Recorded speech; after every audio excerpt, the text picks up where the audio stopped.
Iraq's government has rejected moves by the US administration to send in more ground troops to fight Islamic State militants. The Iraqi Prime Minister says any foreign deployment in his country can only be conducted with the consent and coordination of the Iraqi government. And Shiite armed groups in Iraq have threatened to fight the US if it sends any foreign forces into the country. Anne Barker has the latest. The US says it's sending special force soldiers into Iraq to help Iraqi and Kurdish forces in the fight against Islamic State.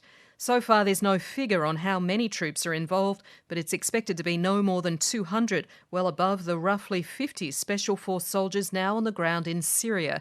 US Defence Secretary Ash Carter has told a congressional committee in Washington the elite forces will carry out raids, free hostages, capture IS leaders and gather intelligence. Through our own action and those of our coalition partners, the military campaign will destroy ISIL's leadership and forces, deprive it of resources and safe haven and mobility, all the while we seek to identify and then enable motivated local forces on the ground to expel ISIL from its territory, hold and govern it, and ensure that victory sticks. Ash Carter says the elite forces will focus on protecting Iraq's borders, but could intervene in Syria to fight the extremist Sunni militant group there.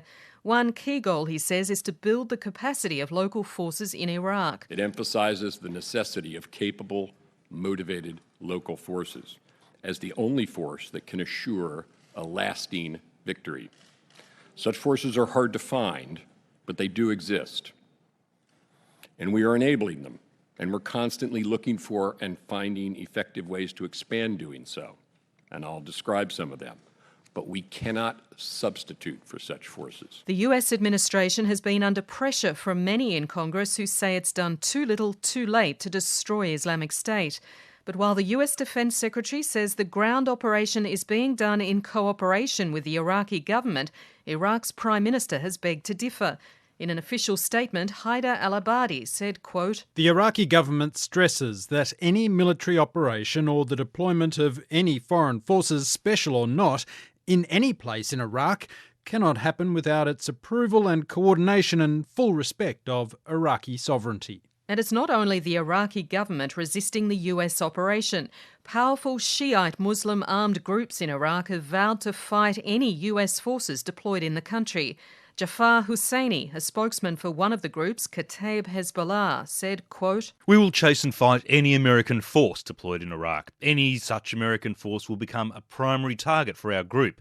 We fought them before and we're ready to resume fighting." Other Shiite groups, including the Iranian-backed Badr organisation, made similar statements, citing the US-led invasion of Iraq in 2003 that toppled Saddam Hussein. "All Iraqis look to the Americans as occupiers who are not trustworthy." One spokesman is quoted as saying, "It's a valid concern," according to one terrorism expert, Professor Greg Barton from Deakin University. People see increasing numbers of military forces on the ground to the point where it looks like an occupying expeditionary force. That really undermines the political solution. It makes it harder to build goodwill with the Iraqi government and the support of the local Sunni population that you're trying to help. How serious is this threat from Shiite armed groups in Iraq, saying that they'll fight US troops if they enter the country?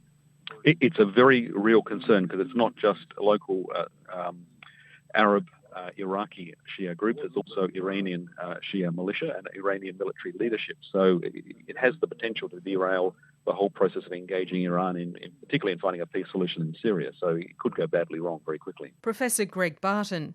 France, meanwhile, has ruled out contributing to the US-led ground campaign, even as it increases airstrikes on Islamic State targets in Syria. And later today, the UK Parliament will vote on a proposal to extend its airstrikes from Iraq into Syria. Anne Barker reporting.